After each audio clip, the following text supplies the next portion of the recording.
Welcome to Mishna study Masechet Maasrot Perek Gimel Mishna Zayin. Over here in this Mishnah, we're going to discuss a few other places: huts, watchtowers, sheds, and sukkah huts. And we're going to see that all these items are also a patur, right? From Maasrot, you could still eat achilat aray over there. It's not considered a home. So at Sidifim, right? Sidifim is more of a teepee-like structure. The burgenin are these literally like watch posts on the road.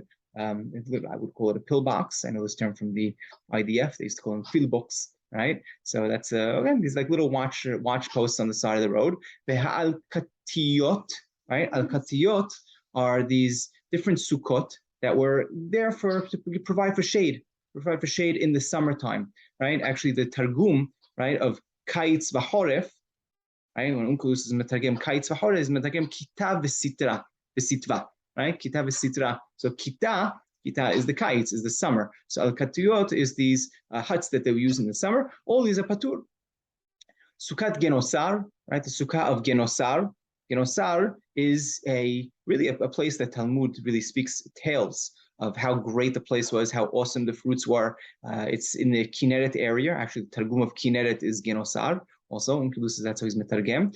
In modern day Israel, there's a town called Genosar around the Kinneret as well, and they used to provide these really, really awesome fruits. So they'll have sukkot over there to protect themselves from the sun when they were harvesting the fruits over there.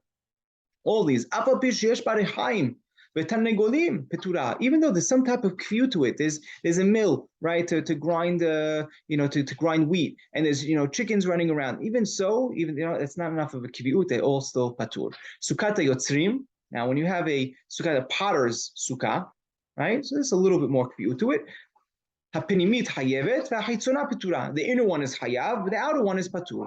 Rabbi Yosef Omer kol she'ena dirat hama or dirat geshamim petura. Right? If it doesn't have both, right? It's not a dirat hama or one or the other. It doesn't serve dirat hama or dirat geshamim, right? It's going to be patur. Interestingly enough, other girsa'ot have vedirat, right? Geshamim. Over here, Rambam is gores o. Right, so it's one or the other, right? And it's going to be patur. It needs to serve one of those two seasons.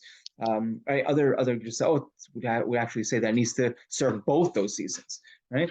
Right? If that doesn't serve both, it's going to be patur.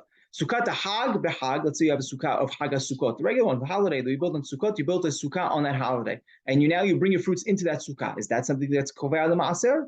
Are those now obligated in Maasrot on the holiday itself? Rabbi Yehuda says yes. Rabbi Yehuda actually has an opinion in Masechet Sukkah that the sukkah needs to be dirat keva. It needs to be more of a temporary structure. Hachamim argue over there and says no, sukkah should be a temporary structure.